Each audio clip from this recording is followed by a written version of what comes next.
இயேசுவுக்குள் மிகவும் அன்பாய் அழைக்கப்பட்ட சகோதர சகோதரிகளே, இந்த நாளிலும் கூட நமது வாழ்நாளில் ஒரு நாளின் கிருபையை கூட கொடுத்து பிதாவிய தேவனையும் ஆண்டவராய் இயேசு கிறிஸ்துவையும் துதிக்கவும் ஸ்தோத்தரிக்கவும் இந்த நேரத்தை தந்ததற்கு நன்றிகள் துதிகள் ஸ்தோத்திரம் எடுத்துக் கொள்கிறோம். இன்னைக்கு நம்ம பார்க்க போற பாடத்தோட தலைப்பு என்ன அப்படின்னு பார்க்கும்போது, நம்ம வந்து கண்டினியூஸா இப்போ உன்னத பாட்டு வந்து செஞ்சு பார்த்துட்டு இருக்கிறோம். ஸோ அதுக்கு முன்னாடி நம்ம பார்க்குற லாஸ்ட்டாக நம்ம என்ன பார்த்தோம் அப்படின்னு பார்த்தோம்னா,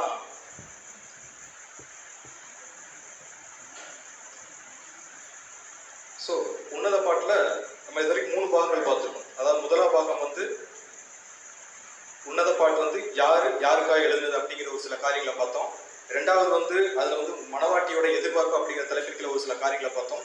இப்போ போன வாரம் லாஸ்ட்டாக என்ன பார்த்தோம்னா, சபையோட தன்னிலை விளக்கம், அதாவது செல்ஃப் எக்ஸ்பிளனேஷன் அப்படிங்கிற காரியங்களை நம்ம வந்து என்னன்னா நம்ம பார்த்தோம்.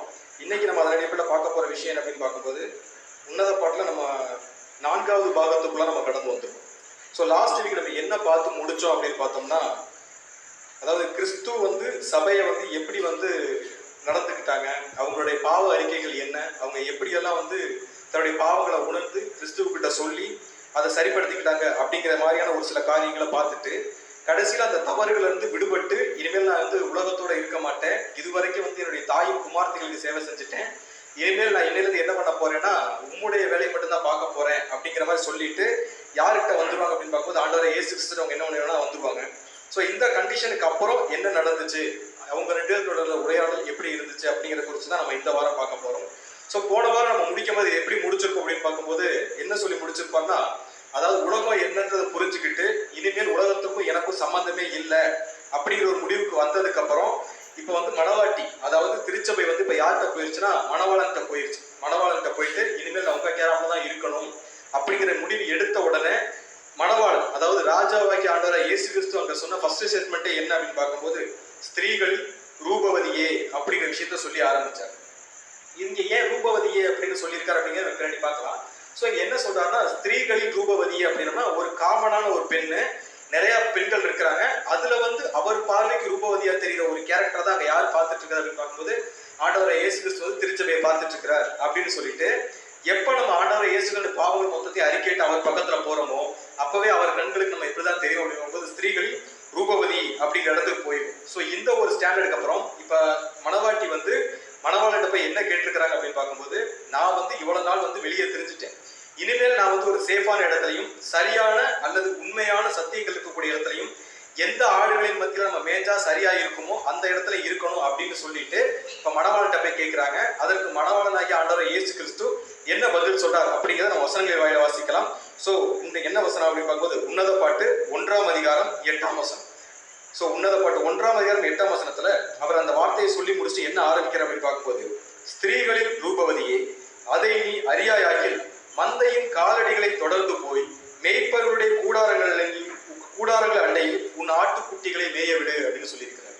ஸோ இதுல எப்படி ஆரம்பிக்க அப்படின்னு பார்க்கும்போது, ஸ்திரீகளின் ரூபவதி அப்படின்னு ஆரம்பிச்சுட்டு நீ அதை அறியாயாகில் அப்படின்னு என்ன சொல்ல வர்ற அப்படின்னு பார்க்கும்போது, நம்ம கிறிஸ்து கிட்ட போகாத வரைக்கும் கிறிஸ்து எங்கே இருக்கிறார், இல்ல அவருக்கு எப்படி போய் சேரணும், இல்ல தேவன்கிட்ட போகக்கூடிய வழி எது அப்படிங்கிற சீக்ரெட் நம்மளால என்ன பண்ண முடியாது அப்படின்னா கண்டுபிடிக்கவே முடியாது. அந்த சீக்ரெட் தெரிஞ்ச ஒரே ஆள் யார் அப்படின்னா ஆண்டவராகிய இயேசு கிறிஸ்து மட்டும்தான். ஏன்னா அவர் நமக்கு சொல்லி கொடுத்த விஷயமே என்னன்னா, நானே வழியும் சத்தியமும் ஜீவனுமாய் இருக்கிறேன் அப்படின்னு சொல்லியிருக்கிறார். அப்படிங்கிற பட்சத்துல இப்ப அந்த சத்தியத்துக்கு நம்ம கண்டுபிடிக்கணும், இல்ல அந்த வழி எது அப்படிங்கிறத கண்டுபிடிக்கணும், இல்ல அந்த ஜீவன் எது அப்படின்னு கண்டுபிடிக்கணும்னா நம்ம முதல்ல தெரிஞ்சுக்க வேண்டிய விஷயம் என்னன்னா, இதை யார்கிட்ட கேட்டா நமக்கு இதை கண்டுபிடிக்க முடியும் அப்படிங்கிறத நம்ம தெளிவா தெரிஞ்சுக்கணும். ஸோ எப்ப மணவாட்டி இந்த விஷயம் தெரிஞ்சோ மணவாள்கிட்ட போய் கேட்கிறாங்க, இப்ப வந்து உனக்கு தெரியல, இப்ப நான் சொல்லி கொடுக்குறேன் அப்படிங்கிற மாதிரி மணவாளன் வந்து மணவாட்டியில பேச ஆரம்பிக்கிறாரு. என்ன சொல்றாரு அப்படின்னு பார்க்கும்போது, மந்தையின் காலடிகளை தொடர்ந்து போய் அப்படின்னு சொல்றாரு. ஸோ இங்க மந்தை அப்படின்னா நம்ம எதை புரிஞ்சுக்கோ அப்படின்னு பார்த்தா நம்ம எல்லாருக்குமே நல்லாவே தெரியும். மந்தைனா நம்ம கிராமங்கள்ல இருக்கிறவங்களுக்கு தெரியும், நிறைய ஆடுகளை வைத்து மேய்க்கக்கூடிய இடங்களை மந்தைன்னு சொல்லுவாங்க. இப்ப பிரச்சனை என்னன்னா, இப்ப நம்ம இது முந்தின வசனத்திலே பார்த்தோம், மணவாட்டி வந்து அந்த முந்தின வசனத்துல மணவாளன்ட்ட என்ன சொல்லுவாங்க அப்படின்னு பார்க்கும்போது, நான் வந்து மற்றவங்களை மாதிரி உங்களுடைய தோழர்கள் மனதில் நான் தேடிட்டு தெரியுறேன், உங்களுடைய மந்தை எங்க இருக்குன்னு சொல்லுங்க, நான் அந்த மந்தைகிட்ட வர்றேன் அப்படின்னு கேட்கும்போது அங்க என்ன விஷயம் புரியுது அப்படின்னா, அங்க வந்து நிறைய மந்தைகள் என்ன இருக்குன்னா அங்க இருக்கு. ஸோ இப்போ அந்த பிரச்சனை என்னன்னா, இங்க நிறைய மந்தைகள் இருக்கு, இதுல எந்த மந்தை வந்து உங்களுடைய மந்தை, எதுக்கு பின்னாடி நான் போகணும் அப்படின்னு சொல்லிட்டு இப்ப யாரு கேட்கறது அப்படின்னு பார்க்கும்போது மணவாட்டி கேட்கிறார். ஸோ மணவாட்டி கேட்கறவர் என்ன சொல்றாருன்னா, மந்தையின் காலடிகளை தொடர்ந்து போய் அப்படின்னு சொல்றாரு. இப்ப நம்ம நீங்க கண்டுபிடிக்க வேண்டிய விஷயம்னா உண்மையான மந்தைனா எது அப்படின்னு கண்டுபிடிக்கணும். மந்தைனாலே நமக்கு ஒரு விஷயம் தெளிவாவே தெரிஞ்சு. மந்தைனா நம்ம பைபிள் எதை அடையாளப்படுத்துவோம்? சபை மக்கள் இருக்கக்கூடிய இடத்த தான் என்னன்னு சொல்லுவோம்னா மந்தைன்னு சொல்லுவோம். ஆனா இங்க பிரச்சனை என்னன்னா, இப்போ ஒரு புறஜாதி சகோதரர் இல்ல வேற ஒரு சகோதரர் வந்து நம்மள்ட்ட கேட்கிறார், இந்த மாதிரி மணவாளன் சொல்லிட்டார், என்னன்னா நீங்க மந்தையோட காலடியை தொடர்ந்து போனீங்கன்னா உங்களுக்கு என்ன கிடைச்சிடும் அப்படின்னு பார்க்கும்போது உண்மையான அந்த அதாவது ஆண்டவரை இயேசு கிறிஸ்துடைய சபை கிடைச்சிரும் அப்படின்னு சொல்றாரு. ஆனா இங்க பிரச்சனை என்னன்னா, இங்க ஒரு மந்தை தான் இருக்கா அப்படின்னு கேட்கும்போது இங்க எத்தனை மந்தைகள் இருக்கு? இங்க சர்ச் ஒண்ணுதான் இருக்கா அப்படின்னு கேட்டா, இந்த உலகத்துல அநேகம் சர்ச் இருக்கு, ஏகப்பட்ட டினாமினேஷன் இருக்கு. ஆனா கையில எல்லாரும் வச்சிட்டு இருக்கிறது என்னன்னா, ஆண்டவராய் இயேசு கிறிஸ்து அந்த கொடுத்த அந்த ஒரு பைபிள் மட்டும்தான். ரைட்டு தானே? அவர் கொடுத்த அந்த ஒரு பைபிள் தான் எல்லார் கையிலையும் இருக்குது. ஆனா கற்றுக் கொடுக்கக்கூடிய சத்தியங்களும் சரி, கற்றுக்கொள்ளக்கூடிய சத்தியங்களும் சரி, எல்லாமே என்ன பலதரப்பட்ட விஷயங்களா இருக்கு. ஒவ்வொருத்தரும் ஒவ்வொரு வசனங்களை புரிஞ்சுக்கக்கூடிய விதம் என்ன வித்தியாசமா இருக்கு. இதை குறித்து ஆராய்ச்சி செஞ்சவங்க என்ன சொல்றாங்க அப்படின்னு பார்க்கும்போது, சர்ச்சஸ்ல பார்த்தோம்னா ஏறக்குறைய அதாவது பெரிய டினாமினேஷன் ஒரு 4000 இருக்குதுங்களா. அதுக்குள்ள இருக்க குட்டி குட்டி உட்பிரிவுகள் அப்படின்னு பார்த்தா ஏறக்குறைய 45,000 சபை உட்பிரிவுகள் இருக்குதுன்னு சொல்றாங்க. எத்தனை சபைங்களாமோ? இப்ப பிரச்சனை என்னன்னா, மணவாளன் சொல்லிட்டாரு, மந்தையோட காலடி தளத்தை நீ என்ன பண்ணு, தொடர்ந்து போய் நீ கண்டுபிடிச்சு அங்க இருந்தினா அதுதான் யாரோட மந்தை? என்னோட மந்தை அப்படின்னு சொல்லிட்டாரு. இங்க பிரச்சனை என்னன்னா, ஒரு மந்தையா இருந்தா நம்ம என்ன பண்ணிடலாம், ஈஸியா அந்த இடத்துக்கு போய் சேர்ந்தலாம். ஆனா இங்க 45,000க்கு மேல மந்தை இருக்கு. இதுல நம்ம கண்டுபிடிக்க வேண்டியதுனா கிறிஸ்துவுடைய மந்தை எது அப்படிங்கறத யார் தான் கண்டுபிடிச்சாகணும்? நம்ம தான் கண்டுபிடிச்சாங்க. அப்படி கண்டுபிடிச்சா மட்டும்தான் நம்ம கிறிஸ்துவுடைய மந்தை இருக்கிற இடத்துக்கு போக முடியும், கிறிஸ்துவுடைய கேர் ஆஃப் நம்ம வர முடியும். அப்படிங்கிற பட்சத்துல அந்த கிறிஸ்துவுடைய மந்தையை கண்டுபிடிக்கிறது எப்படி அப்படிங்கிற சீக்கிரட்டையுமே இங்க யார் நமக்கு சொல்லிக் கொடுக்குறதுன்னா, ஆண்டவரை இயேசு கிறிஸ்து என்ன பண்ண சொல்லித்தரார். எங்க அப்படின்னு பார்க்கும்போது ஒரு வசனம் வாசிக்கலாம். மத்தேயு 16வது அதிகாரம் 24ஆம் வசனத்துல வாசிச்சோம்னா, ஒருவன் என்னை பின்பற்றி வர விரும்பினால் அவன் தன்னைத்தான் வெறுத்து தன் சிலுவையை எடுத்துக்கொண்டு இப்ப யாரை பின்பற்றி வரலாமா? என்னை பின்பற்றி வரணும்னு சொல்றார். இப்ப நம்ம என்னைக்கு இந்த ஒரு ஐடியாலஜிக்குள்ள இல்ல இந்த ஒரு கட்டளைக்குள்ள உள்ள வரமோ அவங்க மட்டும் தான் யாருக்கு பிரியமான ஜனங்களா இருக்க முடியும் அப்படின்னு பார்க்கும்போது ஆண்டவராகிய இயேசு கிறிஸ்துக்கு பிரியமான ஜனங்கள். அவர் கொடுக்கக்கூடிய முதல் கட்டளை என்ன அப்படின்னு பார்க்கும்போது, ஒருவன் என்னை பின்பற்றி வர விரும்பினார். அதாவது இங்க மணவாட்டி கிறிஸ்துவுக்கு பின்னாடி வரணும் என்ன பண்ணிருச்சு, முடிவு பண்ணிருச்சு. வரணும்னு முடிவு பண்ணிட்டாலே அவருடைய மந்தையோட காலடி தரத்தை தொடர்ந்து போனாங்க சொன்ன மாதிரி இங்க அவருடைய மந்தைக்கான குவாலிஃபிகேஷன் என்னன்னா, அவர் தூக்குன சிலுவையை என்ன பண்ணி ஆகணும், யார் தூக்கிட்டு நடக்கிறாங்களோ அவங்க மட்டும்தான் யாரு, அவருடைய மந்தை. அந்த மந்தைக்குள்ள போனா மட்டும்தான் நமக்கு கிறிஸ்துவுடைய கேர் ஆஃப் கிடைக்குங்கிறத இங்க யாரு புரிஞ்சுக்கணும்னா சபை புரிஞ்சுக்கணும். சோ அந்த மந்தை யாருன்னா அதுவும் நமக்கு நல்லாவே தெரியும். யாருன்னா நமக்கு சொல்லியிருப்பாங்க, பயப்படாதே சிறு மந்தையே. அந்த 1,44,000 அப்படிங்கிற கேட்டகரிக்குள்ள அந்த சபை மக்கள் இருக்கிற இடத்துக்குள்ள என்னைக்கு நம்ம போறோமோ அன்னைக்கு தான் நமக்கு என்ன கிடைக்கும்னா அவருடைய கேர் ஆஃப்ல நம்ம ஈஸியா போய் சேர முடியும். ஸோ இந்த கேர் ஆஃப்ல போறது அவ்வளவு ஈஸியான ஒரு விஷயமா அப்படின்னா அவரே சொல்லியிருக்காரு, இதை கண்டுபிடிக்கிறவர்களே. ஏன்னா இவங்க இடுக்கமான வாசல் வழியில போறவங்க. இடுக்கமான வாசல் வழியில எல்லாரும் போவாங்களான்னு கேட்டா எல்லாரும் போக மாட்டாங்க. யார் தான் போவாங்கன்னா ஒரு சிலர் தான் போவாங்க. அப்படிப்பட்ட அந்த ஒரு சிலரையுமே கண்டுபிடிக்கிறது ரொம்ப கஷ்டம். ஸோ அந்த ஒரு சிலரை கண்டுபிடிச்சு அவங்களோட வழிகளை நம்மளும் போனோம்னா நம்ம ஆட்டோமேட்டிக்கா எங்க போயிடலாம் அப்படின்னு பார்க்கும்போது திருச்சபை இருக்கக்கூடிய இடத்துக்கு யார் போயிடலாம், நம்ம போயிடலாம். அதுக்கு கொடுக்குற ஒரே ஒரு சீக்கிரட் என்ன அப்படின்னு பார்க்கும்போது நம்ம எதை ஃபாலோ பண்ணி போகணுங்களாமோ, மந்தையுடைய காலடி. மந்தையுடைய காலடினா மந்தை வந்து தன்னிச்சே என்ன பண்ணாது, செயல்படாது. மந்தை போகுது அப்படின்னா அதுக்கு முன்னாடி யார் போயிட்டு இருப்போம், மேய்ப்பர் பண்ணிட்டு இருப்பார், போயிட்டு இருப்பார். ஸோ மேய்ப்பர் எங்க போறாரோ அதை ஃபாலோ பண்ணி தான் யாரும் போவாங்க அப்படின்னா மந்தைகளும் போகும். ஸோ கிறிஸ்துவ ஃபாலோ பண்ற அந்த குரூப்புக்கு பின்னாடி போயிட்டோம் அப்படின்னா நம்ம ஆட்டோமேட்டிக்கா யார் பின்னாடி போறவங்களா ஆயிரும், மணவாளன் பின்னாடி போறவங்களா ஆயிரும். ஸோ கிறிஸ்து பின்னாடி யாரு போறான்றதை நம்ம தான் யார் தான் கண்டுபிடிச்சுக்கணும்னா நம்ம தான் கண்டுபிடிச்சுக்கணும். அது எப்படிங்கிறதுக்கு அவரே இன்னொரு க்ளூ கொடுக்குறாரு. என்ன அப்படின்னா அந்த வசனத்தை முடிக்கும்போது எப்படி முடிக்கிறார் அப்படின்னு பார்க்கும்போது, ஸ்திரீகளின் ரூபவதியே அதை நீ அறியாயாகில் மந்தையின் காலடிகளை தொடர்ந்து போய் மேய்ப்பர்களுடைய கூடாரங்களிலே உன் ஆட்டுக்குட்டிகளை மேய விட அப்படிங்கிற. இப்ப இங்க யார் பேசிட்டு இருக்கிறது, இங்க பேசுறது யாரு, சாலமோன் ராஜா இல்ல அப்படின்னா நமக்கு பார்த்தோம்னா ஆண்டவராகிய இயேசு கிறிஸ்து பேசுறாரு. அப்படிங்கிற பட்சத்துல இப்ப அவர் இங்க மேய்ப்பன் எத்தனை பேர் இருக்கிறாங்க, மேய்ப்பன்னா யார் மட்டும்தான், அவர் மட்டும்தான். இப்ப அவர் தான் மட்டும் மேய்ப்பன். இப்ப வந்து மேய்ப்பனுடைய கூடாரங்களிலே போய் உன் ஆடுகளை மேய விடு அப்படின்னு வசனம் சொல்லி இருந்துச்சுன்னா நமக்கு கிளியரா தெரியும். என்ன தெரியும் அப்படின்னா மேய்ப்பன் வந்துட்டாலே அது யார் தான் நமக்கு. ஸோ நம்ம யோவான்ல படிச்சிருக்கோம், நானே நல்ல மேய்ப்பன். நல்ல மேய்ப்பன் தன் ஆடுகளுக்காக எதை கொடுக்குறானுங்களோ தன் ஜீவனையும் கொடுக்கிறான் அப்படின்னு சொல்லியிருக்கிறார். ஸோ பிரச்சனை என்னன்னா இங்க மேய்ப்பன் அப்படிங்கிற வார்த்தையை யூஸ் பண்ணியிருந்தாருன்னா நம்ம ஆட்டோமேட்டிக்கா யாருக்கு பின்னாடி போயிடலாம், ஆண்டவராகிய இயேசு கிறிஸ்துவுடைய பின்னாடி போயிடலாம். ஆனா அவங்க யூஸ் பண்ண வார்த்தை என்ன அப்படின்னு பார்க்கும்போது மேய்ப்பர்களுடைய கூடாரம் அப்படின்னு சொல்லியிருப்பாரு. யார் இந்த மேய்ப்பர்கள்?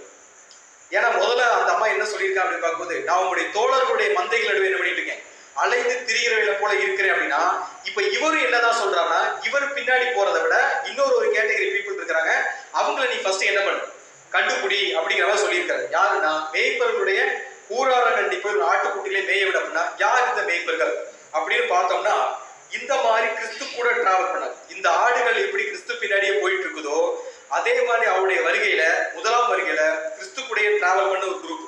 யாரு யாரு கிறிஸ்து கூட டிராவல் பண்ணவங்க நமக்கு நல்லாவே தெரியும், சீஷர்கள். ரைட்டு தானே?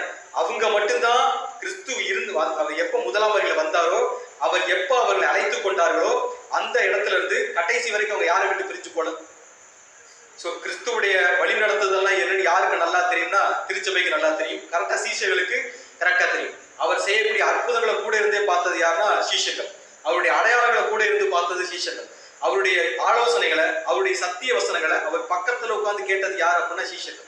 அவர் போனதுக்கு அப்புறம் அவர் எந்த வழியில பின்பற்றி நடந்தாரோ அவரை அப்படியே பின்பற்றி நடந்தவங்க தான் யாரு? சீஷர்கள். அந்த அப்போஸ்தலர்கள் தான் இப்ப யாருக்கு பேஸ்மெண்டா இருக்கிறது? நமக்கு பேஸ்மெண்டா. சோ கிறிஸ்துவுடைய வாழ்க்கை வரலாறு 4 விசேஷங்களை முடிச்சுட்டாலுமே கூட அவரை குறித்த என்டையர் டீட்டெயில், அவர் கற்றுக் கொடுத்த விஷயங்கள், அவரிடமிருந்து கற்றுக்கொண்ட விஷயங்களை மற்ற அப்போஸ்தலர்கள் தான் முழுக்க முழுக்க பைபிள்ல என்ன பண்ணி வச்சிருக்காங்க அப்படின்னா ரெஜிஸ்டர் பண்ணி வச்சிருக்காங்க. சோ அவருடைய ஆலோசனைகளுக்கு பின்னாடி நம்ம என்னைக்கு போக ஆரம்பிக்கிறோமோ அன்னைக்கு தான் நம்ம யாருடைய கேர் ஆஃப்ல போயிடும் அப்படின்னா ஆண்டவராகிய இயேசு கிறிஸ்துடைய கேர் ஆஃப்ல போயிடும். இன்னைக்கு உலகத்துல நமக்கு அநேக பிரச்சனைகள் வரும், அநேக சுச்சுவேஷன்ல நம்ம கிரிட்டிக்கலான சுச்சுவேஷன் மாட்டிக்கிறோம்.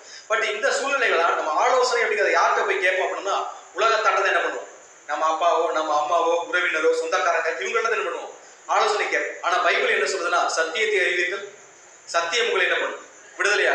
சத்தியத்தை தவிர்த்துட்டு வேற எங்க போய் யார்கிட்ட கேள்வி கேட்டாலும் அவங்க சொல்ற பதில் நமக்கு என்னவா இருக்காது, சரியான ஒரு பதிலாவே இருக்காது. அப்படிங்கிறது யார் தான் சொல்லியிருக்காங்கன்னா பைபிளே சொல்லியிருக்கு. ஏன்னா சத்தியம் தான் நம்மளை என்ன பண்ணும், அது எந்த ஒரு பிரச்சனையும் நம்ம அரெஸ்ட் ஆயிடலாம். அது உலகம் குறித்த காரியங்களா இருக்கட்டும், ஆவிக்குரிய வளர்ச்சியா இருக்கட்டும், இல்ல எந்த ஒரு காரியமா இருந்தாலும் ஒரு பிரச்சனை அப்படின்னா அதுக்கு கரெக்டான சொல்யூஷன் யார் மட்டும் தான் சொல்ல முடியும், பைபிள் மட்டும் தான் சொல்ல முடியும். என்னைக்கு நம்ம பைபிளை ஃபாலோ பண்ணி போறோமோ, இல்ல அதுல இருக்கக்கூடிய கருத்துக்களையும் அதில் இருக்கக்கூடிய சத்தியங்களையும் ஃபாலோ பண்ணி போறோமோ அன்னைக்கு தான் நம்ம யார்கிட்ட போய் சேர முடியும். சோ அந்த ஒரு விஷயத்த பண்ணி காட்டினவங்க தான் யார் அப்படின்னு பார்க்கும்போது அப்போஸ்தலர்கள். சோ அதுக்கு ஒரு வசனம் வாசிக்கலாம். எபேசியர் 2ஆம் அதிகாரம் 20ஆம் வசனத்துல வாசிக்க என்ன சொல்றாரு அப்படின்னு பார்க்கும்போது, அப்போஸ்தலர் தீர்க்கதரிசிகள் என்பவருடைய அஸ்திபாரத்தின் மேல் கட்டப்பட்டவர்களுமாய் யாரு யாரு இன்னைக்கு இருக்கக்கூடிய சபை, இதுக்கு முன்னாடி இருந்த சபை, இதுக்கப்புறம் வரப்போற சபை. நம்ம வெளிப்படுத்தல பார்த்துருப்போங்கல்ல, இருந்த சபைகளே ரொம்ப பர்ஃபெக்டா தேவனுக்கு பிரியமாய் நடந்துட்ட ஒரு சபைனா அது முதலாம் சபையின் காலம். ரொம்பவே தேவனுக்கு பிரியமா முழுக்க முழுக்க தங்களை தேவனுக்காக ஒப்பு கொடுத்த ஜனங்கள். சோ அவர்கள் நமக்கு கற்றுக் கொடுத்த, அதாவது பிதாவிய தேவன் கொடுத்த பரிசுத்தாவின் மூலமாக அவர்கள் கற்றுக் கொடுத்த சத்தியங்களுக்கு பின்னாடி நம்ம போனோம் அப்படின்னா நம்ம எங்க ஆட்டோமேட்டிக்கா போய் சேர்ந்துடலாமா, கிறிஸ்துவுடைய அந்த கூடாரத்தை நம்ம என்ன பண்ணிடலாம், போய் சேர்ந்தலாம். காரணம் ஏன் அவங்களை நம்ம பின்பற்றி போனோம் அப்படின்னா, இன்னைக்கு நம்மளால செய்ய முடியாத ஒரு விஷயம், அநேக சத்தியங்களை கேட்டும் அநேக பாடங்களை கேட்டும் அநேக தீர்க்கதரிசிகளை கத்துக்கிட்டவே கூட நம்மளால செய்ய முடியாத ஒரு விஷயம் என்னன்னா அவங்க செஞ்சு முடிச்ச ஒரு விஷயம். மத்தேயுல சொல்லியிருப்பாங்க, மத்தேயு 6ஆம் அதிகாரம் 33ஆம் வசனத்துல, முதலாவது தேவனுடைய ராஜ்யத்தையும் அவருடைய நீதியையும் தேடுங்க. நம்மளால முடியுதுங்களா? நம்ம அதை விட்டுட்டு மத்ததெல்லாம் என்ன பண்ணுவோம், மந்தை ஒரு பக்கம் போயிட்டு இருக்கோம், நம்ம வேற ஒரு பக்கம் என்ன பண்ணிட்டு இருக்கோம், போயிட்டு இருக்கோம். சோ அவர் கிளியரா என்ன சொல்லிட்டான்னா, அவருடைய ராஜ்யத்தையும் நீதியையும் தேடின அப்போஸ்தலர்கள் பின்னாடி நம்ம டிராவல் பண்ணி போனோம்னா அவங்க சரியா வழி நடத்தி எங்க கூட கூட்டிடுவாங்களோ அவருடைய கூடாரத்துல கொண்டு போய் விட்டுருவாங்க. சோ நம்ம பண்ண வேண்டிய ஒரே விஷயம் என்னன்னா, முதல்ல அப்போஸ்தலர்கள் தீர்க்கதரிசிகள் சொன்ன வார்த்தை என்ன, அவங்க காட்டின வழி என்ன அப்படிங்கிற ஃபர்ஸ்ட் கண்டுபிடிச்சு அந்த வழியிலே நடந்தா மட்டும்தான் நம்ம இப்ப யாருடைய கூடாரத்துக்கு போக முடியும், யாருடைய கூடாரத்துக்கு போக முடியும், அவருடைய கூடாரத்துக்கு போனோம்னா தான் நம்ம ஆண்டவராகிய இயேசு கிறிஸ்துவுடைய பாதுகாப்பு என்ன இருக்க முடியும். அந்த கூடாரத்துக்கு போகாம நம்மளால எந்த ஒரு பாதுகாப்பும் என்ன முடியாது. ஒரு பாதுகாப்பே இல்லாத ஒரு சூழ்நிலை இருக்க யார் மாட்டிக்குவா, யார் மாட்டிக்குவோம், நம்ம மாட்டிக்குவோம். ஸோ பாதுகாப்பு இல்லாத நிலைமைக்குள்ள மாட்டாம இருக்கணும் அப்படின்னாலே ஃபர்ஸ்ட் நம்ம செய்ய வேண்டிய ஃபர்ஸ்ட் வேலை என்ன அப்படின்னா, நீ அதை அறியாயாகி மந்தையின் காலடி தடங்களை தொடர்ந்து போய் மேய்ப்பருடைய கூடாரங்கள் அண்டையில் நம்ம ஆட்டுக்குட்டி என்ன பண்ணணும், மேய விடணும். அப்படி மேய விட்டா மட்டும்தான் நம்ம யாருக்கு பிரியமான ஜனங்களா இருக்கும். சோ அப்பதான் அவர் ஒரு குழந்தை பாதுகாக்கிற மாதிரி யார் இங்க பாதுகாக்கணும், அவர் சொல்லியிருக்காரு, நீ கண்ணின் மணி போல நம்மளை பாதுகாக்க அவர் ரெடியா இருக்கிறார். நம்ம அந்த இடத்துக்கு போறத என்ன பண்ணிட்டு இருக்கணும், முயற்சி பண்ணிட்டு இருக்கோம். ஸோ அந்த முயற்சி என்னைக்கு சக்சஸ் பண்றோமோ அன்னைக்கு நம்மளும் யாரா மாறிடும், திருச்சபையில் பிள்ளைகளா மாறிடுவோங்கிற ஒரு தீர்மானம் இங்க யாருக்கு இருக்கணும், நமக்கு இருக்கணும். ஸோ இந்த தீர்மானம் நமக்குள்ள வரணும். என்னன்னா அவர் சொல்லிட்டாரு, ரொம்ப டஃப்பான ஒரு வேலை தான். முதல்ல அந்த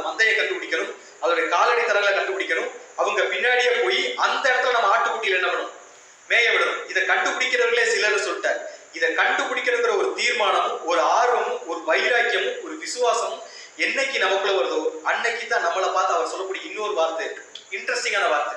முந்தின வசனத்துல படிச்சோம். எப்படி ஆரம்பிச்சார்னா ஸ்திரீகளில் ரூபவதியை ஆரம்பிச்சார்.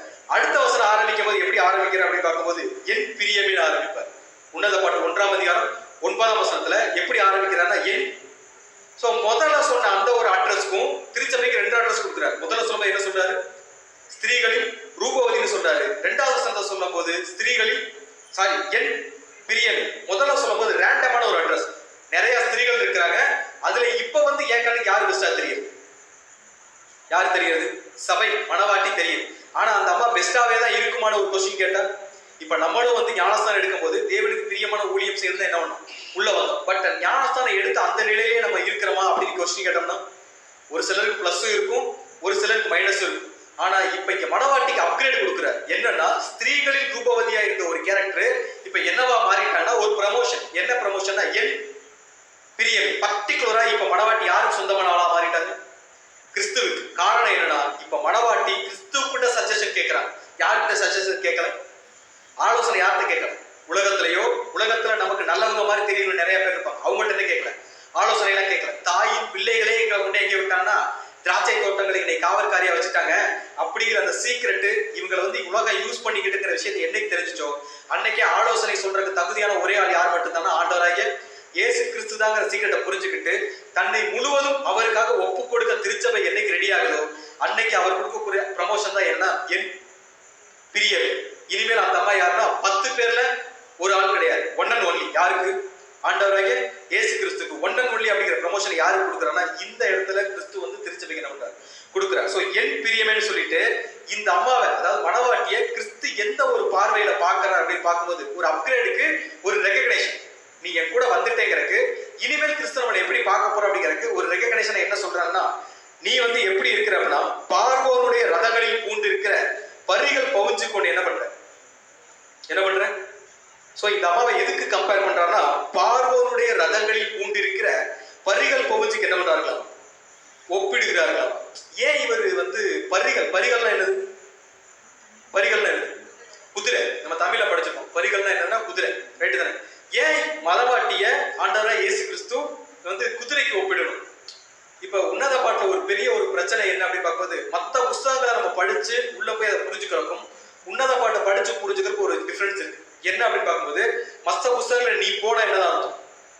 போ, அவ்வளவுதான். ஆனா உன்னத பாட்டு வந்து உரையாடல் கிடையாது. உன்னத பாட்டு என்ன கிடையாது? ஒரு உரையாடல் கிடையாது. முழுக்க கவிதை நடையில எழுதப்பட்ட ஒரு புஸ்தகம் தான் என்ன உன்னத பாட்டு. தமிழ்ல இலக்கியங்கள்னு சொல்லுவோம்ல, இந்த இலக்கியங்களை அப்படியே படிச்சு அப்படியே நம்ம என்ன பண்ண முடியாது? அட்ரஸ் பண்ணிட முடியாது. அதை வந்து டீகோட் பண்ணியே ஆகும். டீகோட் பண்ணாம அந்த விஷயத்தை நம்ம தமிழ்ல ஒரு விஷயம் பழமொழிலாம் சொல்லுவாங்கல்ல, அதாவது பெண்களை சொல்லுவாங்க பூமி மாறி அப்படின்னு சொல்லுவாங்க. ஏன் பூமி மாறின்னு சொல்றோம்? காரணம் பூமி எப்படி எல்லாத்தையும் தாங்குதோ அது மாதிரி ஒரு பெண் எல்லாத்தையும் தாங்குவா அப்படிங்கிற மாதிரி ஒரு உவமையா சொல்லுவோம். அது மாதிரி டீகோட் பண்ற மாதிரி எழுதிவிட்ட ஒரு புக்கு தான் என்ன முழுக்க கவிதை நடையில ஒருத்தர் வர்ணித்து கொண்ட ஒரு புக்கு தான் என்னன்னா உன்னத பாட்டு. இப்ப கிறிஸ்து, அதாவது மணவாளன் மணவாட்டிய அவங்களுடைய கேரக்டரை வந்து மென்ஷன் பண்ணி ஒரு வர்ணனையா சொல்றாரு.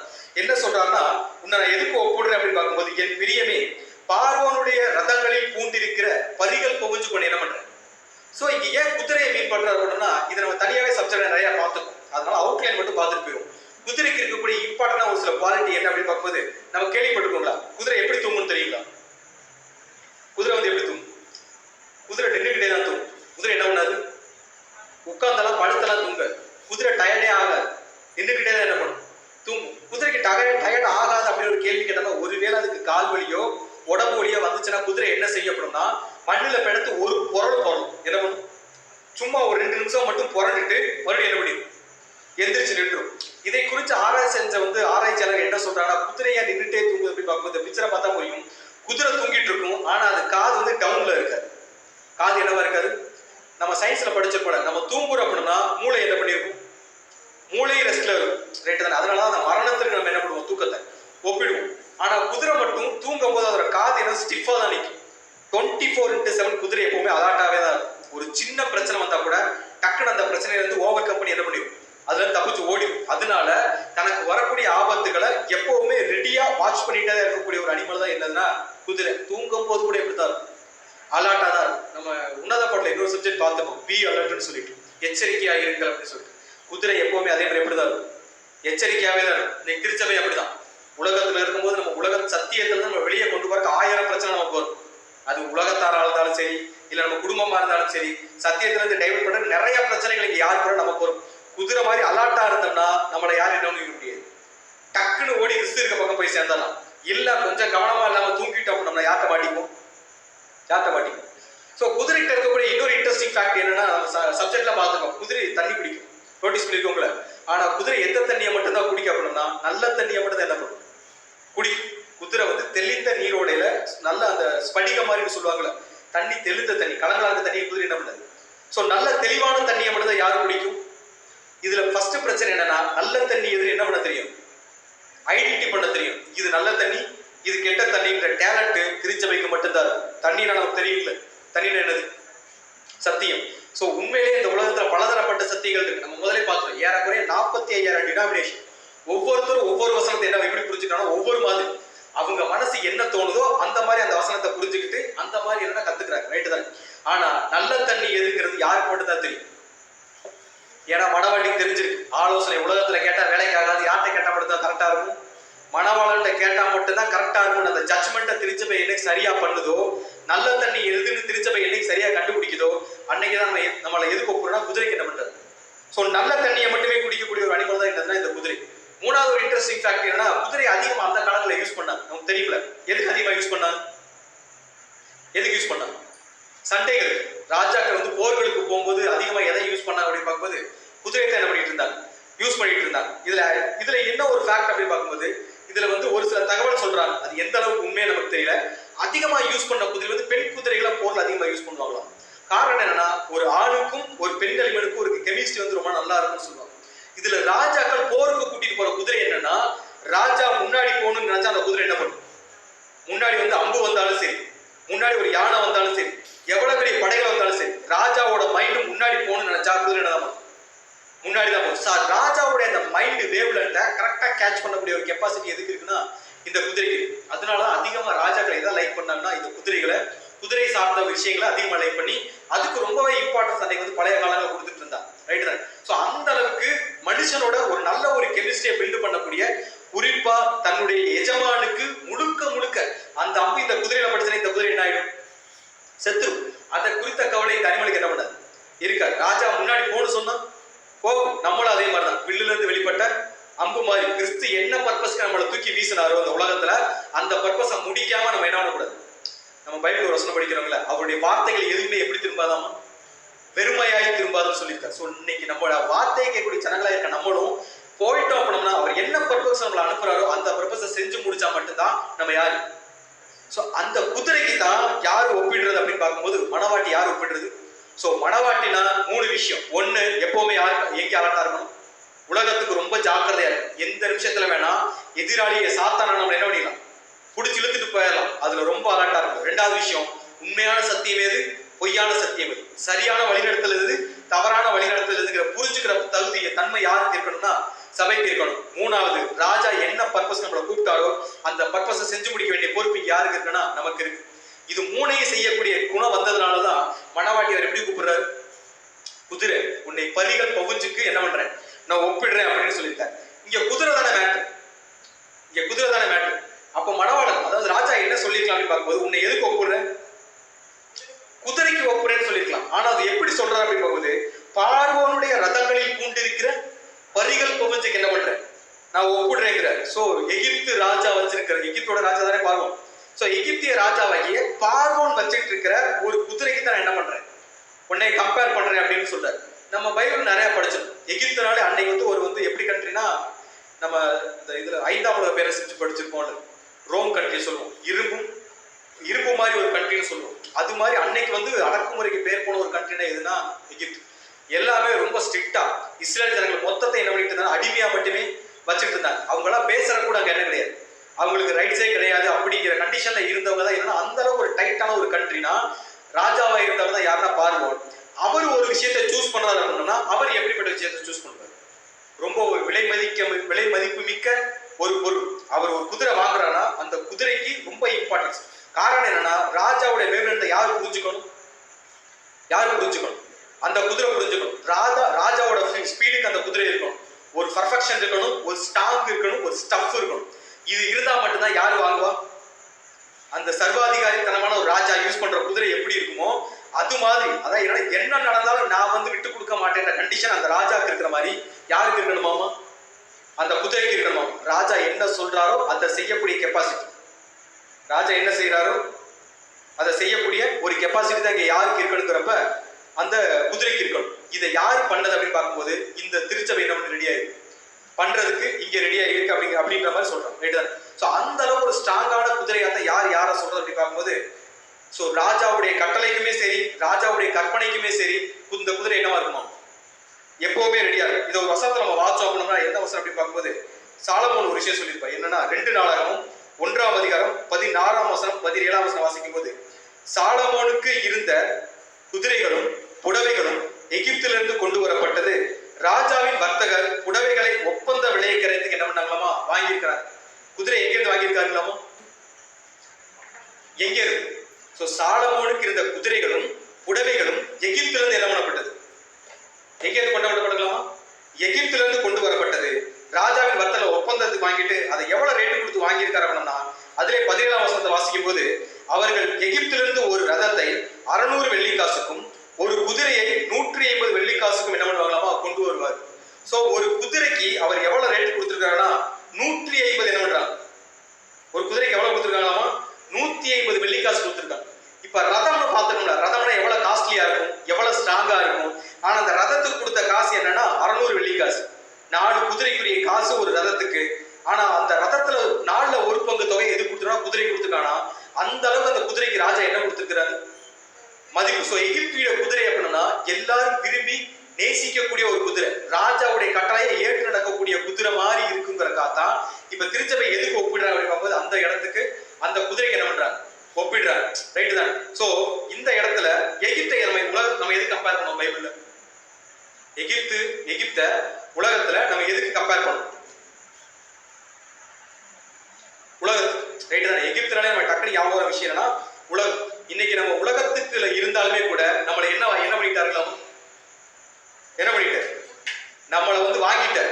எகிப்துல இருந்த குதிரை மாதிரி இருந்த நம்மளை சாலமோன் ராஜா எப்படி விலை கொடுத்து வாங்கினாரோ, ஆண்டவரை இயேசு கிறிஸ்து என்ன பண்ணிட்டார்? நம்மளை விலை கொடுத்து வாங்கிட்டார். எவ்வளவு விலை கொடுத்து வாங்கியிருக்காரு ஐடியா இருக்குங்களா?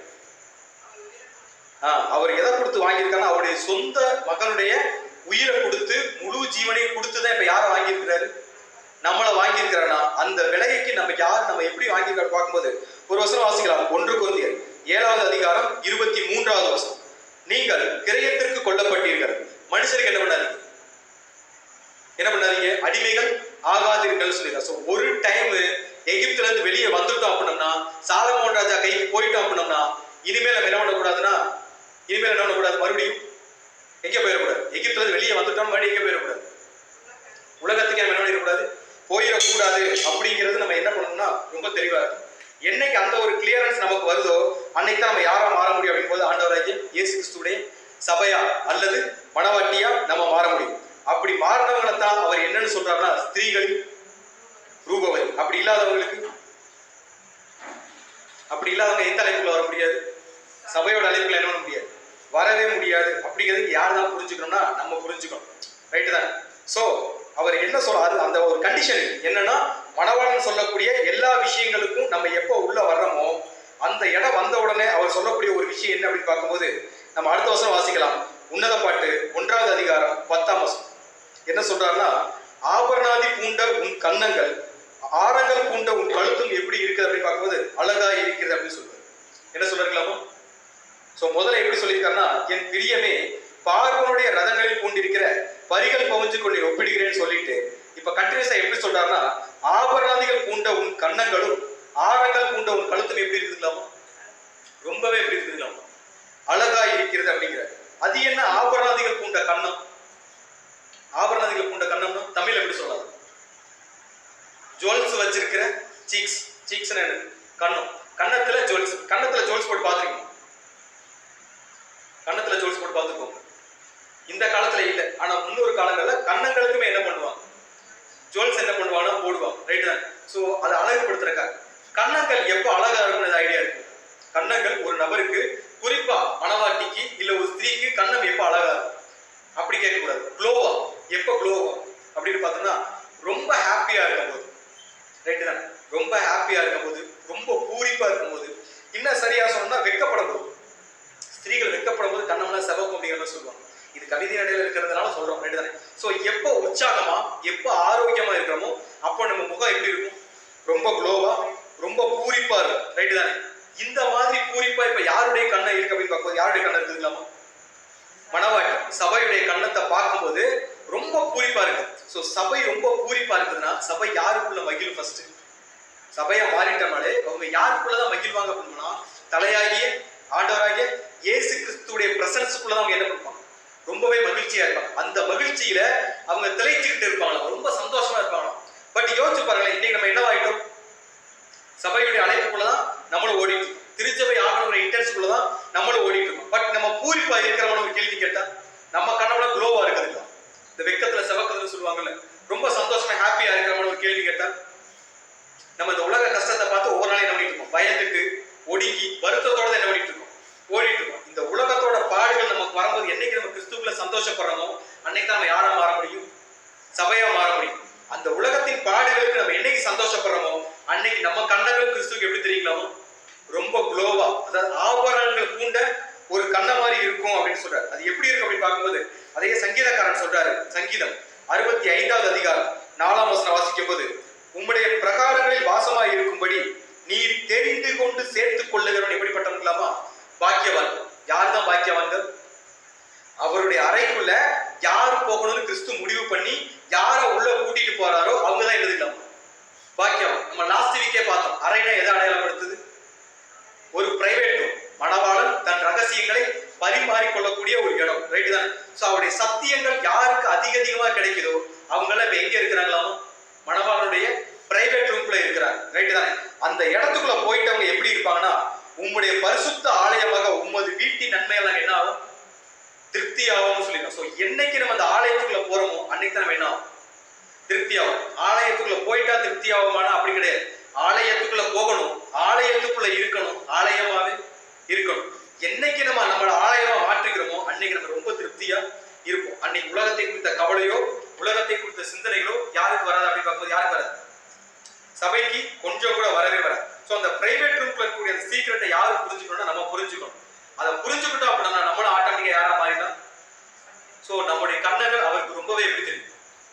க்ளோவா, ரொம்பவே அழகா தெரியும். அதுக்கடுத்து அவர் சொல்லக்கூடிய விஷயம் என்னன்னா, ஆரங்கள் பூண்ட உன் கழுத்துக்களும் எப்படி இருக்குங்களாமா? ஸோ ஃபர்ஸ்ட் கண்ணா அழகா இருக்குன்னாரு, ரெண்டாவது எது அழகா இருக்குங்களாமா? நம்முடைய கழுத்து. அது எப்படிப்பட்ட கழுத்து? வெறுமையா இருக்கிற கழுத்து. என்ன கழுத்துல? வெறுமையா இருக்கிற கழுத்து. ஆரங்கள் பூண்ட, ரைட் தானே? ஸோ ஆரங்கள் பூண்ட உன் கழுத்தும் எப்படி இருக்குங்களாமா? ரொம்பவே எப்படி இருக்கு. ஸோ கழுத்துனா எதை அடையாளப்படுத்தும்? கழுத்துக்கள் எதாவது இருக்கும். கழுத்து தமிழ்ல வந்து சும்மாலாம் பேர் வைக்க மாட்டேன். கழுத்துக்கு ஏன் கழுத்துன்னு பேர் வந்துச்சுன்னா தலையையும் சரீரத்தை இழுத்து பிடிக்கிறது. என்ன பண்ணுங்களாமா? தலையையும் சரீரத்தை இழுத்து பிடிக்கிற ஒரு விஷயம், ஜாயின் பண்ற ஒரு இடம் தான் என்னது? கழுத்து, ரைட் தானே? ஸோ இந்த கழுத்து இங்க நமக்கு தலை யாரு? ஆண்டவராகிய இயேசு கிறிஸ்து. சரீரம் யாரு? சபை. இது ரெண்டையும் இழுத்து பிடிக்கிற ஒரு விஷயம். இது கட்டாயிருச்சுன்னா எது நம்மளை விட்டு போயிடும்? தலைக்கும் சரீரத்துக்கு என்ன இருக்காது? சம்பந்தமே இருக்காது. ஸோ நம்மளை தலையோட இணைச்சு வச்சுட்டு இருக்கிற விஷயம் பைபிள்ல எது அப்படி ஒரு கேள்வி கேட்டோம்னா அதையும் நீதிமொழிகளை சாலமோனே சொல்லியிருக்காரு. என்ன அப்படின்னு பார்க்கும்போது நீதிமொழிகள் 3ஆம் அதிகாரம் 3ஆம் வசனம் வாசிக்கும் போது, கிருபையும் சத்தியமும் உன்னை விட்டு என்ன பண்ணக்கூடாது? ரெண்டு விஷயம் நம்ம இழுத்து பிடிக்குங்களா? என்னன்னா ஒன்னு கிருபை, இன்னொன்னு என்னது? சத்தியம். ஸோ கிருபையும் சத்தியமும் உன்னை விட்டு விலகாது இருப்பதாக நீ அவைகளை உன் கழுத்திலே எதுல வச்சுக்கலாமா? நம்ம கழுத்துல வச்சிருக்க அந்த சொல்லி என்னது? கிருபை, ரெண்டாவது சத்தியம். இது ரெண்டும் நம்ம கழுத்துல இருக்கும் போது நீ அவைகளை உன் கழுத்திலே பூண்டு அவைகள் உன் இருதயமாகிய பலகையில் என்ன பண்ணு? எழுதி கொள்ளுகிறார். எதை? கிருபையும் சத்தியமும் என்னைக்கு நம்ம கழுத்துல பூடுறோம் சேர்த்துக்கிறோமோ அன்னைக்கு தலை நம்மளை விட்டு என்ன பண்ணாது?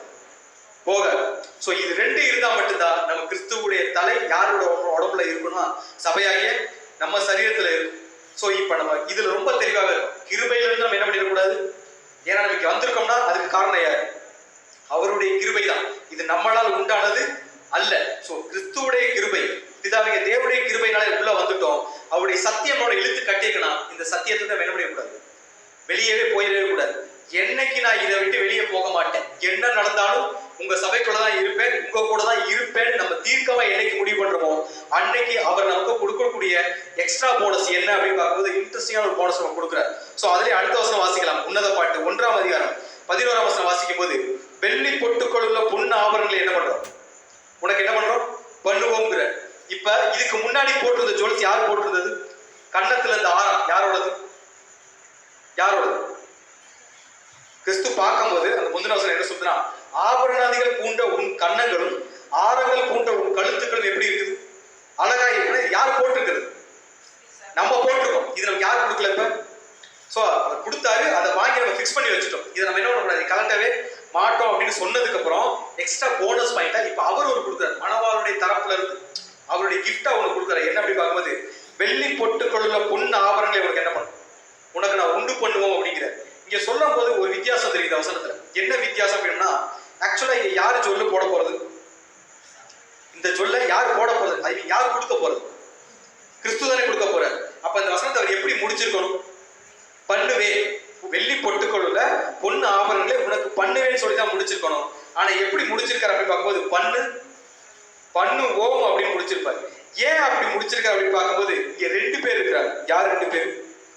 பிதாவிய தேவனும் ஆண்டவராகிய இயேசு கிறிஸ்து. என் பிதா ஒருவனை இழுத்துக் கொள்ளாவிட்டால் அவன் யார் வரமாட்டான், என்னிடத்தில் வரமாட்டான்னு சொல்ற. சோ 2 பேருடைய அட்டென்ஷனும் இப்ப யார்கிட்ட வந்துருச்சுக்கலாமா? சபைகிட்ட வந்துருச்சு. காரணம் என்னன்னா, என் புள்ள என்கிட்ட வர்றதுக்கு ரெடி ஆகிட்டா, என்னை விட்டு போக மாட்டேன்னு அவர் டிக்ளேர் பண்ணதுனாலதான் இப்ப யாருடைய கிருபை இன்னும் அதிகம் வருதுன்னா, பிதாவிய தேவனுடைய கிருபையும் ஆண்டவரை இயேசு கிறிஸ்துடைய கிருபை யாருக்கு வருதுன்னா நமக்கு வர ஆரம்பிக்குது. சோ அவங்க கொடுக்குற கிஃப்ட் என்னன்னா, வெள்ளி பொட்டுக்குள்ள பொண்ணு ஆபரணங்கள் என்ன பண்ணலாம். சோ வெள்ளினாலே நமக்கு நல்லாவே தெரியும், வெள்ளிகளை எதை அடையாளப்படுத்தும்? எதை அடையாளப்படுத்தும்?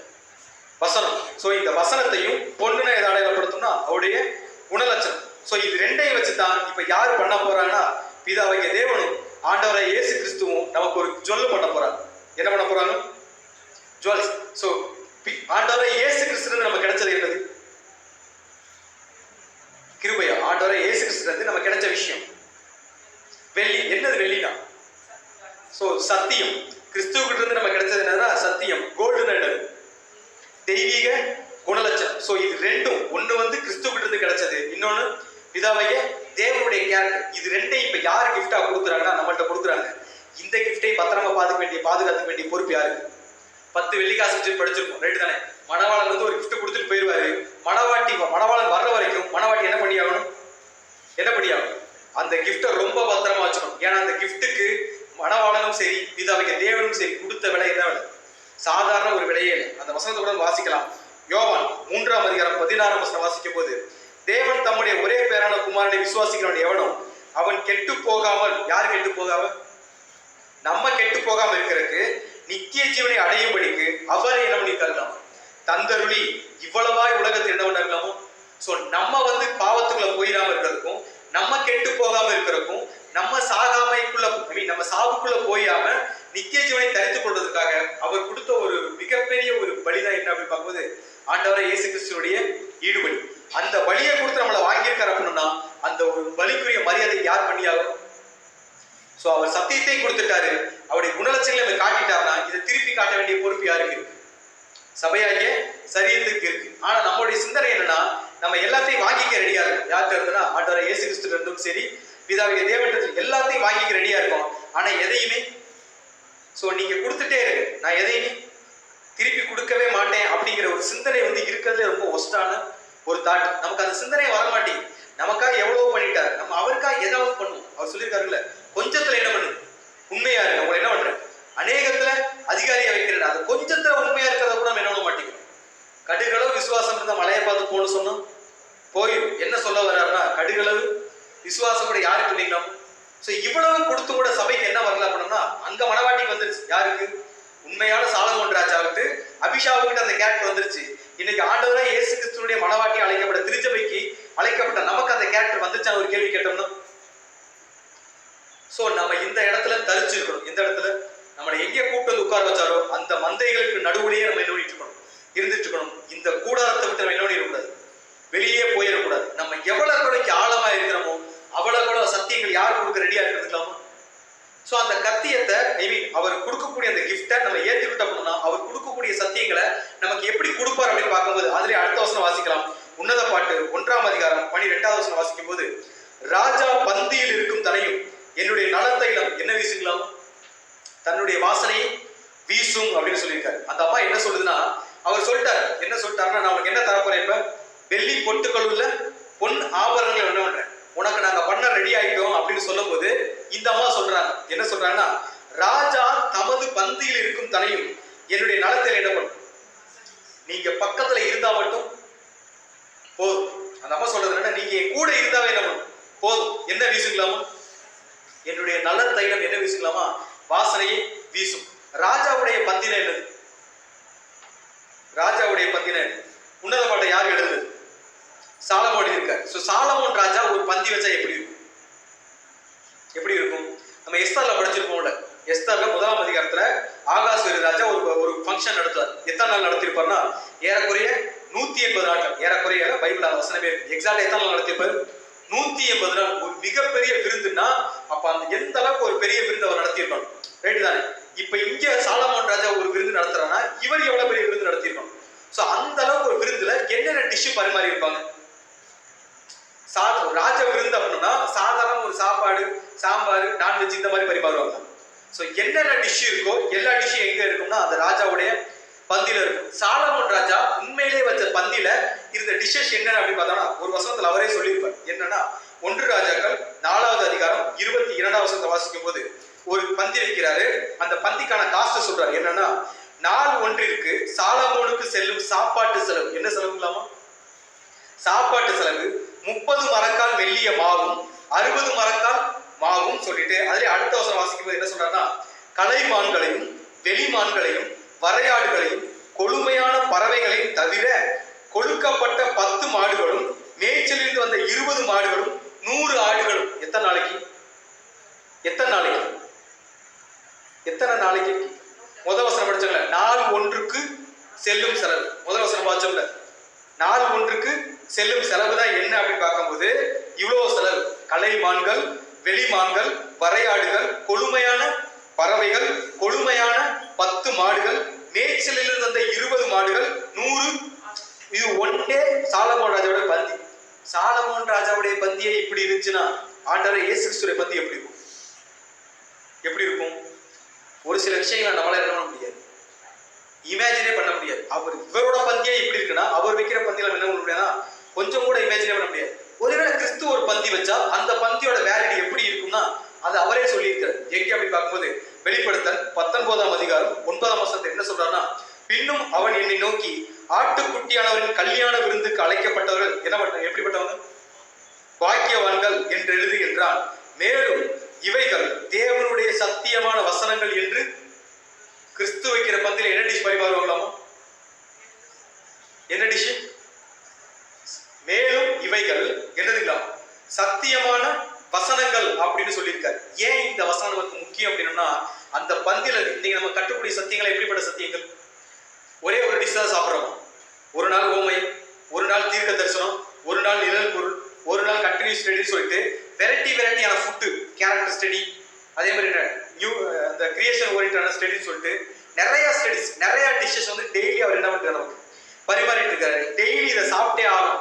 இதை எந்த அளவுக்கு சாப்பிடுறோம் அப்படின்னா, இதை சாப்பிடுறதுனால வரக்கூடிய பெனிஃபிட் என்னன்னா, நம்ம படிக்கிறவங்களை எபிரேயர் 5ஆம் அதிகாரம் 14ஆம் வசனம் வாசிக்கும் போது, பலமான ஆகாரமானது நன்மை தீமை நின்று பரிச்சையினால் பகுத்தறியத்தக்கதாக முயற்சி செய்யும் ஞானேந்திரியங்களை உடையவர்களாகிய பூரண வயதுள்ளவர்களுக்கே தகும். எது எது பலமான ஆகாரம். அவர் கொடுக்கக்கூடிய ஃபுட்டை சாப்பிட்டோம்னா தான் நமக்கு என்ன தெரியும்னா எது நல்லது எது கெட்டது.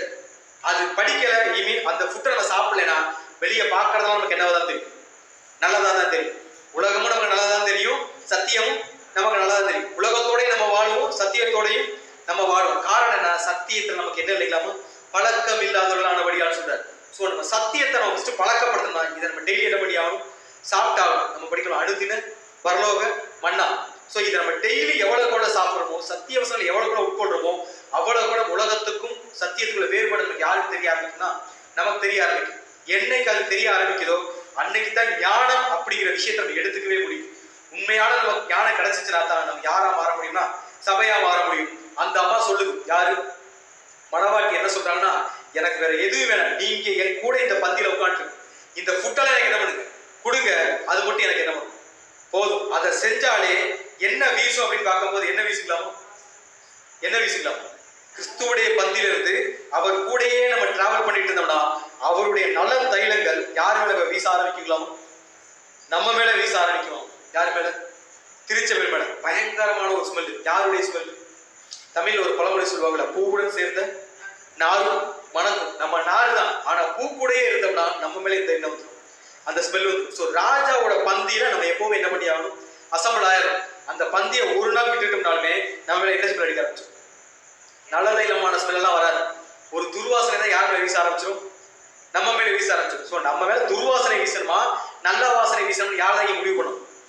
ஸோ இப்போ மணவாட்டி இந்த அம்மா மேல அந்த நலத்தைல வாசனை வீசிக்கிட்டே இருக்கணுங்கிறக்காக அந்த அம்மா எடுத்த ஒரு இன்ட்ரெஸ்டிங்கான ஸ்டெப் என்ன அப்படின்னு பார்க்கும்போது அடுத்த வசனம் வாசிக்கலாம். உன்னத பாட்டு 1ஆம் அதிகாரம் 13ஆம் வசனம் வாசிக்கும் போது, என் நேசர் எனக்கு என் ஸ்தனங்களின் நடுவில் தங்கும் வெள்ளை போல செண்டு. என்ன சொல்லியிருக்காங்களாமா, என் நேசர் என் ஸ்தனங்களின் நடுவில் தங்கும் வெள்ளை போல செண்டு. இந்த இப்ப இங்க இருந்து நமக்கு ஒரு டிராஜடி பீரியட் ஸ்டார்ட் ஆகும். உன்னத பாட்டை ஈஸியா படிச்சுட்டு இருக்கிறோம் அப்படின்னா இந்த வசனத்தை படிக்கும் போதே ஒரு கன்ஃபியூஷன் வந்துடும். காரணம் என்னன்னா, ஒரு நம்ம அதிகம் பழக்கப்படாத ஒரு சில வார்த்தைகள் என்ன வருது இங்க வருது. அதிகமா நம்ம பேச்சு வழக்கில் யூஸ் பண்ணாத வார்த்தைகள், யூஸ் பண்ண சங்கோச்சப்படுற வார்த்தைகள் என்ன வருதுன்னா இங்க வருது. ரைட் தானே? இந்த வார்த்தைகளை படிக்கும் போதே நமக்கு ஒரு மாதிரி அன்கம்ஃபர்டபுளான ஃபீல் வந்துடும். ஆனா அவர் என்ன சொல்லிட்டனா, இந்த வசனத்தை யார் பாடிட்டு இருக்கிறது, அங்க சாலமோன் தன்னுடைய மனைவிக்கு பர்சனலா எழுதுன ஒரு லெட்டர் அப்படி வச்சுக்கலாங்களா, பிரைவேட் லெட்டர். ரைட் தானே? சாலமோன் தன் அதிகமா நேசிச்ச மனைவிக்கு, எப்படி அதிகமான 1000 மனைவிகள்ல அதிகமா நேசிச்ச ஒரு ஸ்திரீக்கு எழுதுன ஒரு லெட்டர் அப்படி வச்சுக்கலாம். இங்க லட்சத்துல பார்த்தோம்னா யாருக்கு எழுதுனது, ஆண்டவராகிய இயேசு கிறிஸ்து தன்னுடைய சபைக்காக மட்டுமே எழுதின ஒரு லெட்டர்.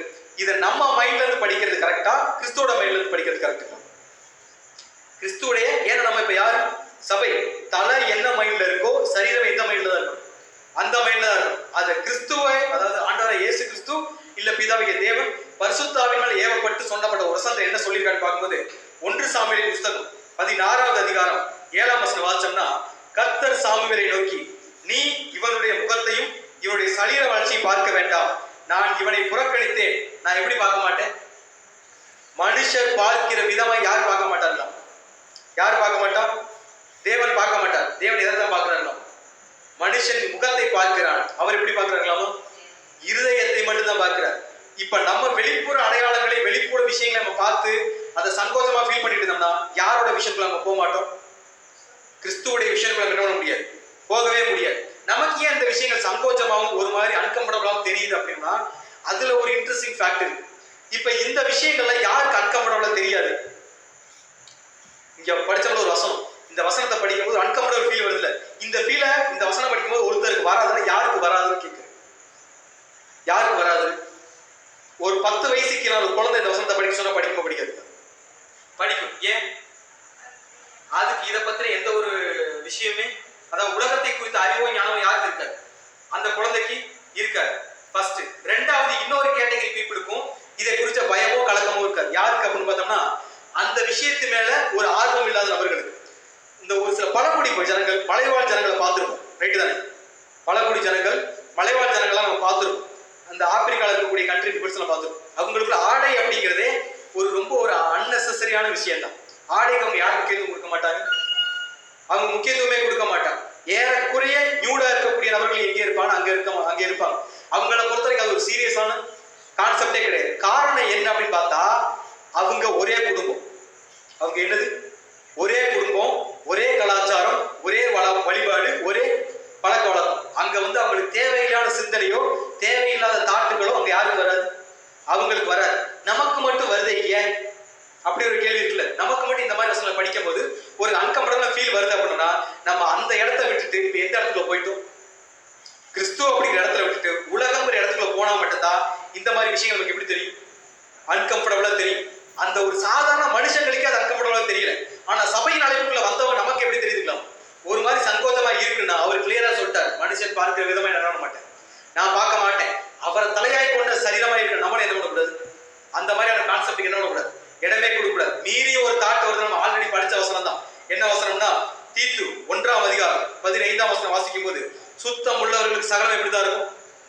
சுத்தமா தான் இருக்கும். அசுத்தம் உள்ளவர்களுக்கும் அவிசுவாசம் உள்ளவர்களுக்கும் ஒன்று எப்படி இருக்காது இல்லாமா? சுத்தமாயே இராது. அவர்களுடைய புத்தியும் மனசாட்சியும் எப்படி இருக்குங்களாமா? அப்படி இருக்கும்னு சொல்லிட்டார்.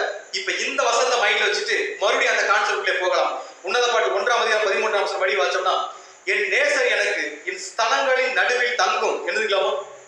வெள்ளை போல செண்டு. வெள்ளை போலம்னா என்னது? நம்ம லாஸ்ட் வீக்கே பார்த்தோம். கரெக்ட் தான். வெள்ளை போலம் அப்படிங்கிறது இஸ்ரேல் தேசத்துல விளையக்கூடிய ஒரு வகையான பிசின். ஒரு கசப்பான மரத்துல இருந்து எடுக்கக்கூடிய ஒரு வகை பிசின்.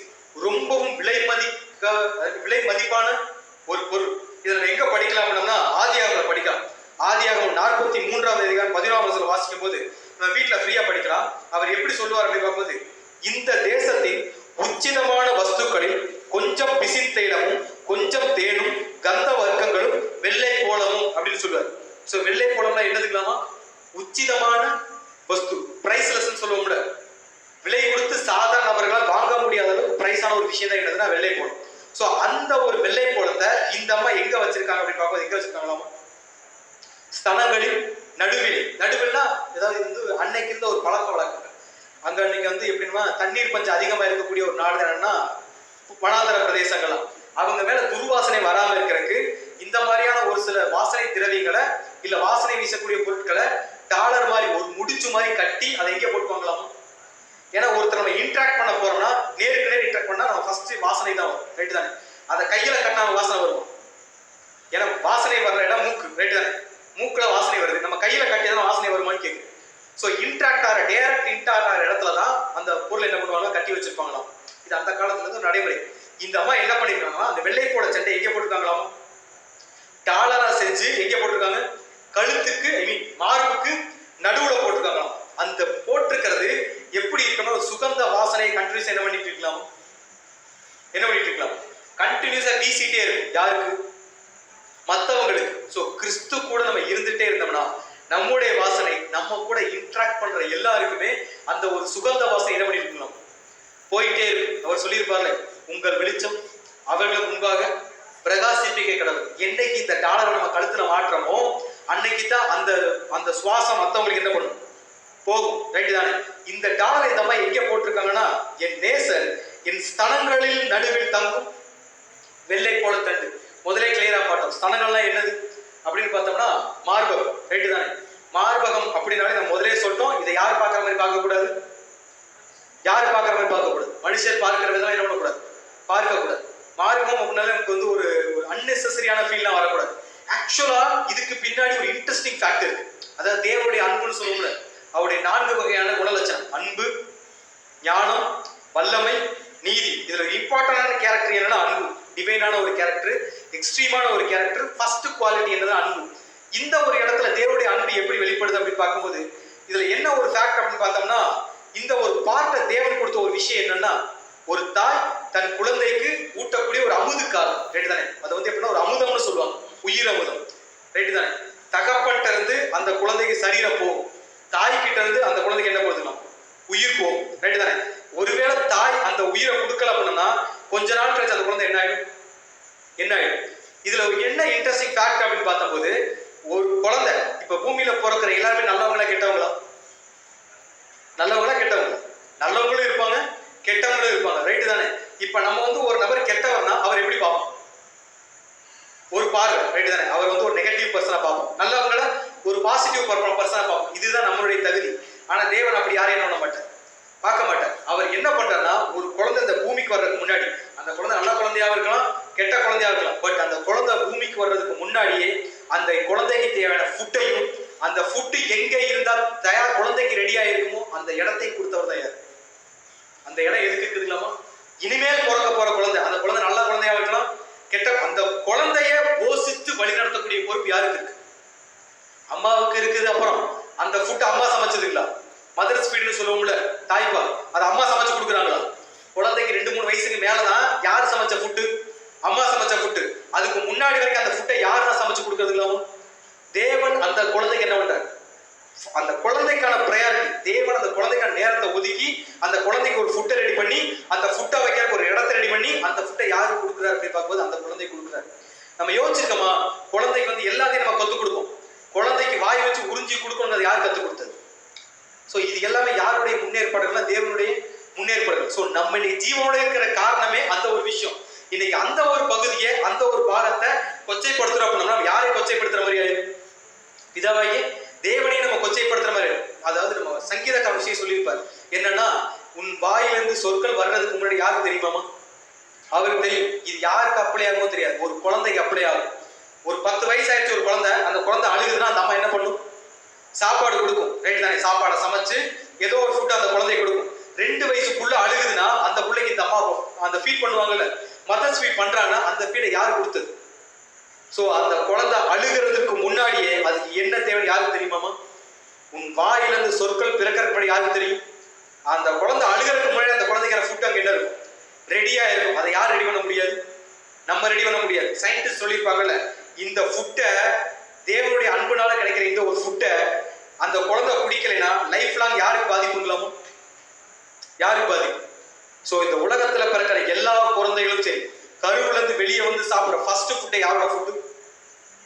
அம்மாவோட ஃபுட்டுங்கிறது. அதுக்கப்புறம் ப்ரிப்பர் யாரு, சமைச்சது யாருன்னு கேட்ட பிதாவைக்கு தேவன் சமைச்சு கொடுத்த ஒரு ஃபுட்டு. அம்மா சர்வன்ட் மட்டும்தான், சர்வர்னு சொல்லுவோம்ல, அந்த ஃபுட்டை பரிமாறக்கூடிய ஒரு கேரக்டர் தானே ஒழிய அம்மா சமைச்சு கொடுத்த ஃபுட்டு என்ன கிடையாது. அது கிடையாது. யார் சமைச்சு கொடுத்த ஃபுட்டுன்னா தேவன் சமைச்சு கொடுத்த ஒரு ஃபுட்டு. அந்த ஃபுட்டு மட்டும்தான் அந்த குழந்தை பிறந்ததுல இருந்து சாகுற வரைக்குமான இம்யூனிட்டி பவர்னு சொல்லுவோம்ல, விட்டமின்ஸ், எதிர்ப்பு சக்தி, பல வைரஸ்ல நம்மளை காப்பாற்றக்கூடிய அந்த நோய் எதிர்ப்பு சக்தியை கொடுக்கறது எதுனா எது? தேவன் கொடுத்த அந்த ஒரு ஃபுட்டு. இன்னைக்கு அதுதான் யாரை காப்பாத்துதுன்னா நம்மளை காப்பாத்துது. அந்த ஃபுட்டுனா இப்ப அந்த தாய்க்கு அந்த ஒரு பாகம் எவ்வளவு இம்பார்ட்டன்டான ஒரு பாகம்.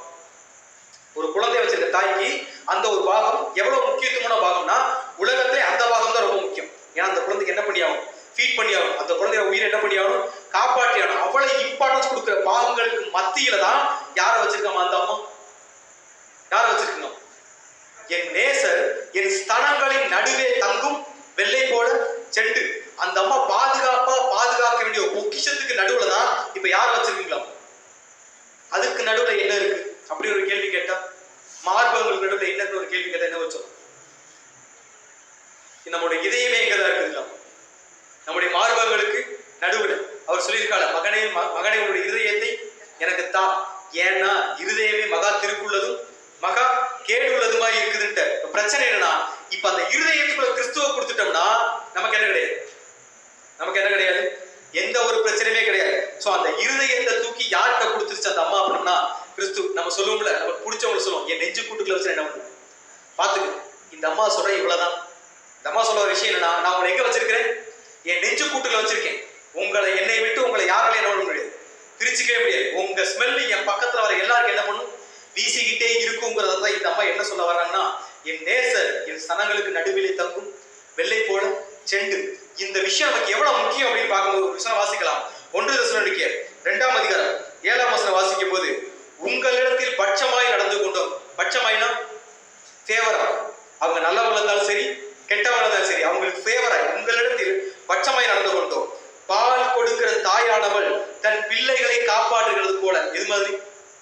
ஒரு தாய் தன் பிள்ளைகளை, அந்த குழந்தை கடைசி காலத்துல நம்ம பார்த்துக்குமோ இல்லையோ எதுவுமே தெரியாது, எந்த ஒரு எதிர்பார்ப்புமே இல்லாம தாய் எப்படி அந்த குழந்தையை பாதுகாக்கிறாங்களோ அதே மாதிரி இப்ப யாரு இருக்கிறது அப்படின்னா, அதுலயே அடுத்த வசனம் வாசிச்சோம்னா 1 தெசலோனிக்கேயர் 2ஆம் அதிகாரம் 8ஆம் வசனம் வாசிக்கும் போது, நான் உங்கள் மேல் வாஞ்சியா இருந்து தேவனுடைய சுவிசேஷத்தை உங்களுக்கு கொடுத்ததும் அல்லாமல் நீங்கள் எங்களுக்கு பிரியமானபடியினாலே எங்கள் ஜீவனையும் உங்களுக்கு கொடுக்க என்னவா இருக்கிறோம்?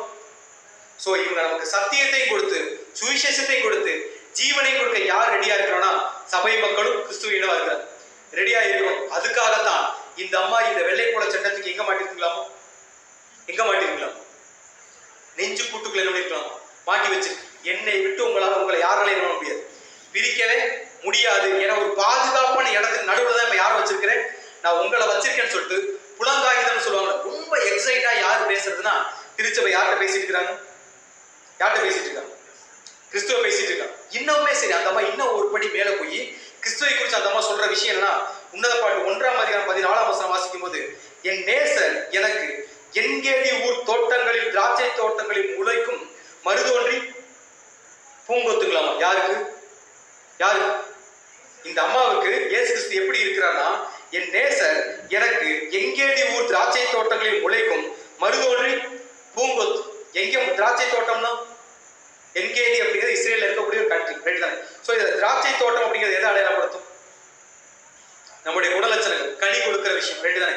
இந்த குணலட்சணங்கள் உள்ள கிறிஸ்து எப்படி இருக்கிறாருன்னா மருதோன்றி பூ மாதிரி இருக்கிறான். மருதோன்றி பூன்னு இந்த ஆங்கில பைபிள்ல படிச்சோம்னா நமக்கு தெரியும் என்ன சொல்லியிருப்பாங்க அப்படிங்கும்போது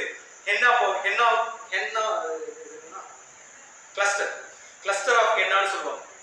என்னன்னா மருதாணி பூக்கொத்து அப்படி வச்சுக்கலாங்களா? ஸோ மருதாணி பூக்கொத்து மாதிரி தான் இங்க யாரு இருக்கிறது அப்படின்னு பார்க்கும்போது கிறிஸ்து இருக்கிறாருங்களாமா. யாருக்கு? இதுதான் மருதாணி பூக்கொத்து.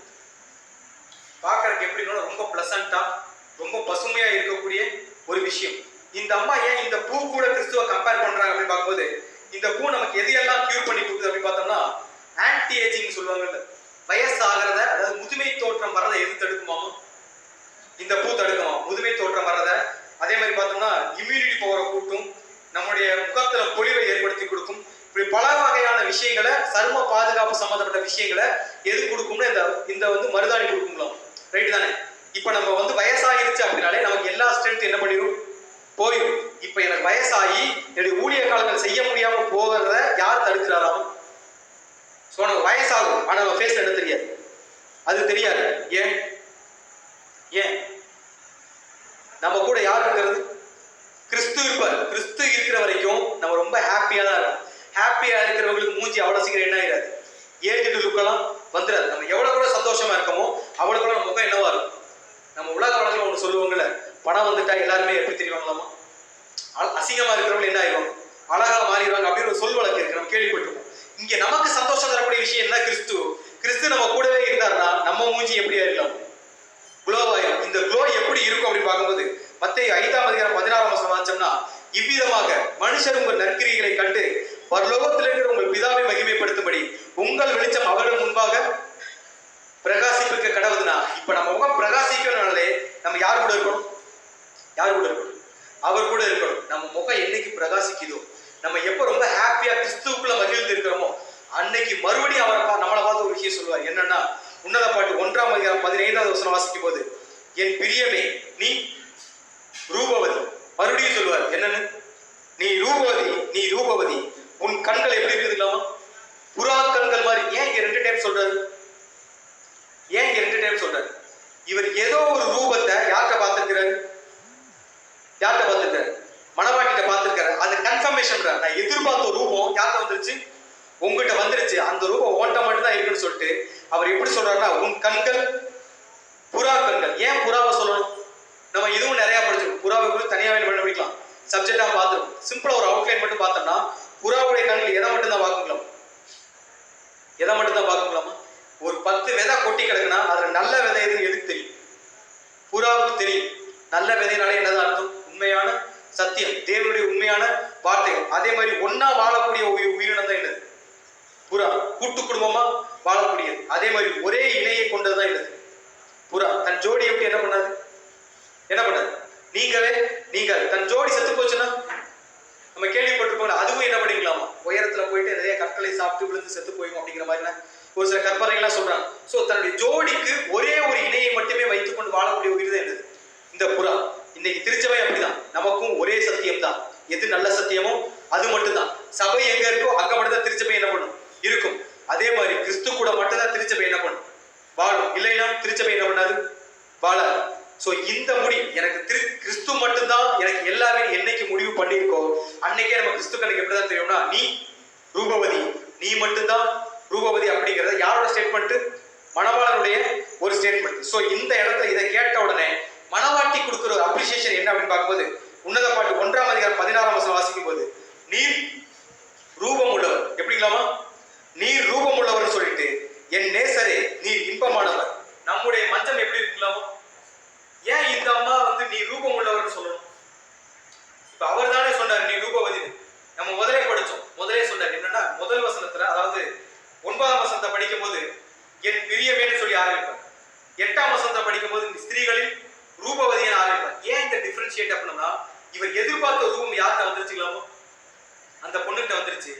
எந்த ரூபத்தை அவர் எதிர்பார்த்தார் அப்படின்னா, இப்ப இந்த அம்மா சொல்லுது நீ ரூபம் உள்ளவர். யாருடைய ரூபம் உள்ளவர்? இந்த வார்த்தை வேற எங்கேயாவது கேள்விப்பட்டிருக்கோம்? ரூபம் அப்படிங்கிற வார்த்தையை வேற எங்கேயாவது கேள்விப்பட்டிருக்கோம்? நம்ம ஆதியாகமத்துல படிச்சிருக்கோம். ரூபத்தின்படியையும் நமது ரூபத்தின்படியும் சொல்லியிருக்கோம்ல. இப்ப இந்த அம்மா வந்து மணவாட்டி வந்து கிறிஸ்துவ பார்க்கும்போது கிறிஸ்து எப்படி தெரிகிறார்களாம்? ரூபமா, யாருடைய ரூபம்?